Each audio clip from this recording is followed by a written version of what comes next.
I'm Nicole Lappin, the only financial expert you don't need a dictionary to understand.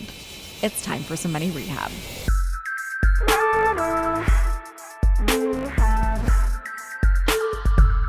So, fam, you know I'm all about trying to live in a way that hurts Mama Earth less, right? I'm also all about trying to live in a way that hurts your wallet less, too.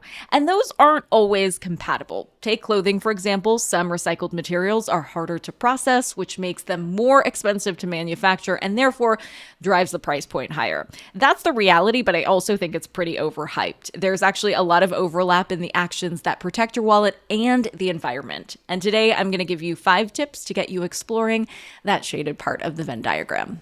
Number 1, ask Uncle Sam for a discount. I'll be the first to admit I spend very little time on the California's state government website, but don't let that probably outdated formatting fool you. On your state and local sites, you can find very useful information, like a list of any and all financial incentives your local government has around sustainability. Some states partner with utility companies to provide rebates or discounts for installing energy-efficient appliances like solar panels or making home energy upgrades. There's also tax breaks for making those upgrades, so it's a double win. While you're on those sites, also look for rebates on water conservation programs like rainwater harvesting programs. It sounds arduous, I know, but it's actually a one-time investment and a lot less work than you think. Number 2, travel more. Traveling can be super expensive, but thinking green can actually help you save some green when it comes to travel. I find that this surprises a lot of people, but the travel and tourism industry is increasingly rewarding sustainable practices. For example, there are eco-friendly hotels globally that are getting government perks for their sustainable upgrades, and those hotels can pass those perks on to the consumer in the form of reduced room rates. Another pro tip is to look for a travel agency specializing in eco-tourism.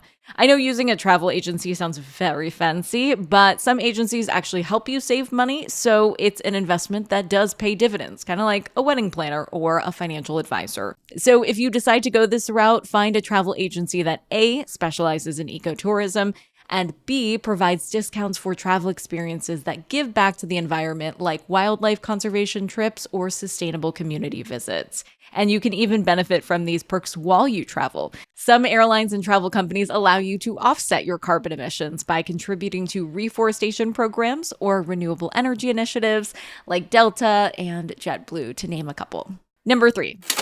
On laundry day, use cold water. Washing your laundry with cold water instead of hot or warm water can significantly reduce your energy usage, which saves you when it comes time to pay your energy bill. Modern detergents are formulated to work very effectively in cold water, making this a simple and eco-friendly choice. It is also my choice for not messing up your whites. Number 4, be the new Mr. Clean or Miss Meyer. Okay, I'll admit it, this is the most out there of my tips in this episode anyway, but hear me out. Many store-bought cleaning products contain chemicals that can harm the environment and your health. You can make your own cleaning supplies with basic things that you probably already have in the house, like vinegar and baking soda. If you're one for the DIY project, this is right up your alley. If you make your cleaning products at home, not only are you crossing off an item from your shopping list for good, but it also reduces the plastic in your consumer footprint, the chemical exposure to the environment, and your own exposure. Humans should really interact with bleach a whole lot less than we do. And if you want to get really crazy with it, sell what you make. Tell your friends about your new line of eco-friendly cleaning products and help them get their footprint in a better place as well. Then not only are you amplifying your own good environmental practices, but you're also side hustling, which I love you for. Number 5. Lean into the sharing economy. Make the most of sharing economy platforms to save money and resources. Instead of buying new tools, equipment, or rarely used items, consider borrowing or renting from neighbors through platforms like tool libraries or online sharing programs. And you can find these easily through Facebook. They'll probably be named something like Buy Nothing fill in the blank, like Buy Nothing Brooklyn or Buy Nothing Denver. You can also rent out your underutilized possessions through apps like Spare Tools with a Z. I dislike using a Z in a name, but it's a good site. It will allow you to earn a little extra cash and cut down on new purchases, which cuts down on the cycle of throwing away plastic packaging, paper receipts, cardboard boxes, and all the rest.